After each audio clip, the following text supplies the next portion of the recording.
Hey everyone, it's me Anjali Verma and welcome back to my channel. So in today's video, we are going to discuss about how to score 100 out of 100 in maths exam. So these are some of the things जो मैं तुम लोग को आज के इस video में बताने वाली हूँ, क्या क्या चीजें तुम लोग को फॉलो करनी है अगर तुम्हें 95 प्लस स्कोर करने हैं एंड कैसे वो जो हमारे मार्क्स आते हैं ना 97, 98, 99 उसको हमें किस तरह से 100 में कन्वर्ट करना है। कुछ स्पेशल सी टिप्स मैं तुम लोग को देने वाली हूँ बिकॉज पहले मेरे मार्क्स भी 98 आते थे या 99 बट 100 नहीं पहुंच पा रहे थे।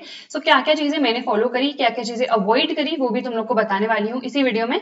So let's start the video. सबसे पहली चीज जो मोस्ट इंपॉर्टेंट है वो एनसीईआरटी है। इसके अलावा जो बाकी बुक्स हम फॉलो करेंगे वो सेकेंडरी है बट मोस्ट इंपॉर्टेंट हमारे पास एनसीईआरटी है। एनसीईआरटी को तुम लोग को 4 से 5 बार तो प्रैक्टिस डेफिनेटली करना है। एनसीईआरटी में जितने क्वेश्चन है ना वो रिपीटेड पूछे ही जाते हैं। पीवाईक्यूज अगर तुम लोग चेक करोगे प्रीवियस ईयर क्वेश्चन पेपर्स तो तुम्हें पता चलेगा कि उसी टाइप के क्वेश्चन तुम्हारे रिपीटेड पूछे जाते हैं।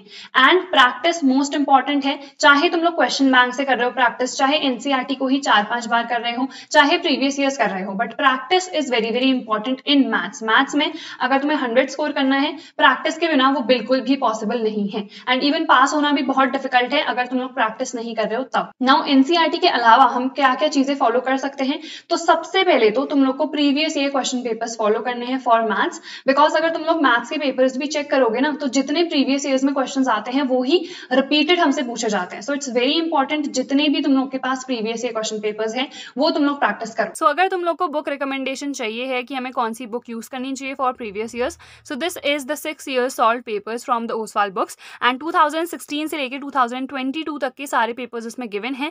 And the best part is कि ये पीसीएमबी के लिए है। जनरली क्या होता है ना कि पीसीएम और पीसीबी दोनों के लिए अलग अलग बुक्स होती हैं, बट तुम्हें परचेस करने की जरूरत नहीं है if you are a PCMB student, because इसमें 5 ही सब्जेक्ट्स तुम्हारे गिवन हैं। We have English, maths, physics, chemistry and biology. So सबसे पहले देखो यहाँ पे जितने भी सेट्स हैं वो सारे गिवन हैं, जैसे 2022 के हो गए। इन द सेम वे 2020 हमारे 2016 तक जितने भी पेपर्स हैं सारे हैं एंड सारे सेट्स गिवन हैं। डेली के भी सारे सेट्स एंड आउटसाइड डेली के भी जो पेपर्स हैं उनके सारे सेट्स यहाँ पे हमें गिवन है। सो जैसे ये हमारे पास इंग्लिश कोर का 2020 का पेपर है, सो डेली सेट 1 यहाँ पे क्लियरली गिवन है। इसमें जितने भी टाइप के क्वेश्चन है ना वो सारे ही यहाँ पे मैंशनड होंगे एंड चाहे लिटरेचर पोर्शन हो चाहे जो भी हमारे पोर्शन होते हैं वो सब के सब यहाँ पे गिवन है। In the same way we have the daily set 2 over है, फिर आएगा daily set 3 and in the same way outside daily के जितने सेट्स हैं वो सारे गिवन हैं। So this book is definitely going to help you lot because ये पीसीएमबी सारे ही जो पेपर्स हैं वो कवर करता है। 6 years सॉल्व पेपर्स इसमें गिवन है। सो इसकी जो बाय लिंक है मैंने डिस्क्रिप्शन में ऑलरेडी प्रोवाइड कर दी है, तुम लोग अभी जाके इसे चेकआउट कर सकते हो। देन प्रीवियस ईयर के अलावा अगर हमें मान लो कोई चीज प्रैक्टिस करनी है तो हम क्या करें, उस केस में तुम क्वेश्चन बैंक प्रैक्टिस कर सकते हो। ये हमारा होता है चैप्टर वाइज।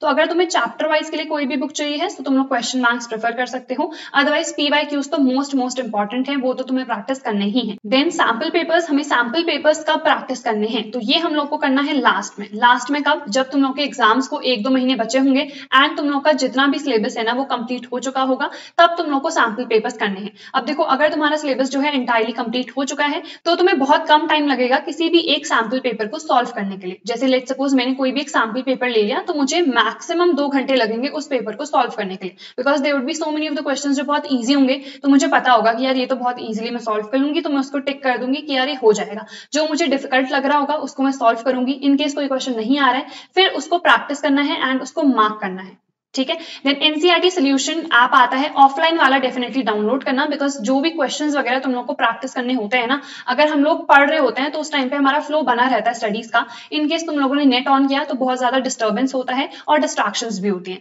तो इसीलिए ऑफलाइन सॉल्यूशंस ऐप डाउनलोड करो, जैसे ही पढ़ रहे हो नेट पे तुम लोग का सब बंद है एंड अगर कोई क्वेश्चन नहीं समझ में आ रहा है, किसी में भी तुम लोग को डाउट हो रहा है, तो उस केस में तुम लोग ऑफलाइन सॉल्यूशन ऐप को यूज कर सकते हो, बिकॉज उसमें जितने भी सॉल्यूशंस होते हैं हमारे सब गिवन रहते हैं हर एक क्वेश्चन का, ठीक है। एनसीईआरटी को like I told you 4 to 5 times practice करना है। अब ये 4 से 5 बार हम लोग को किस तरीके से प्रैक्टिस करना है, पहली बार जब तुम लोग एनसीईआरटी को प्रैक्टिस करोगे तो कुछ क्वेश्चंस होंगे जो बहुत ईजी होंगे, कुछ क्वेश्चंस होंगे जो इंपॉर्टेंट होंगे। इंपॉर्टेंट कैसे पता चलेंगे, मैंने बता दिया पीवाईक्यू से। कुछ क्वेश्चंस होंगे जो तुम लोगों को डिफिकल्ट लग रहे होंगे, तो जो भी इंपॉर्टेंट एंड डिफिकल्ट क्वेश्चंस है उनको तुम लोग कर लेना मार्क कि यार ये क्वेश्चन डिफिकल्ट है, ये क्वेश्चन इंपॉर्टेंट है, एंड पेंसिल से मार्क कर सकते हो ठीक है, तो ये सारी चीजें मार्क कर लेना। जब तुम लोग सेकंड टाइम एनसीईआरटी प्रैक्टिस करोगे तो हर एक क्वेश्चन को तुम्हें प्रैक्टिस नहीं करना है, जो भी इंपॉर्टेंट क्वेश्चंस हैं या फिर जो भी डिफिकल्ट क्वेश्चंस हैं उनसे सबसे पहले स्टार्ट करना है, ठीक है। And the same goes for the PYQs also. PYQs में अगर कोई क्वेश्चन बहुत ईजी है उसे बार बार प्रैक्टिस नहीं करना है, जो डिफिकल्ट क्वेश्चन है वो तुम लोग को देन प्रैक्टिस करने हैं, या फिर ऐसे क्वेश्चन जो कि रिपीटेड पूछे जा रहे हैं।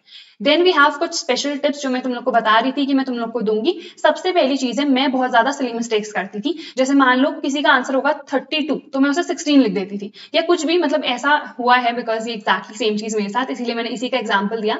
तो ऐसा तुम लोग को नहीं करना है, एक्जैक्टली रीचेकिंग करनी है तुम्हें। एक बार तुम लोगों ने अपना सारे सोल्यूशंस वगैरह लिख दिए हैं, सॉल्व कर दिया है, तो अपनी आंसर शीट की रीचेकिंग डेफिनेटली करना कि यार कहीं पे तुमने कोई मिस्टेक तो नहीं कर दी है, बिकॉज मैं हमेशा सिली मिस्टेक्स बहुत ज्यादा करती थी, तो मेरे फुल मार्क्स कभी नहीं आ पाते थे, ठीक है।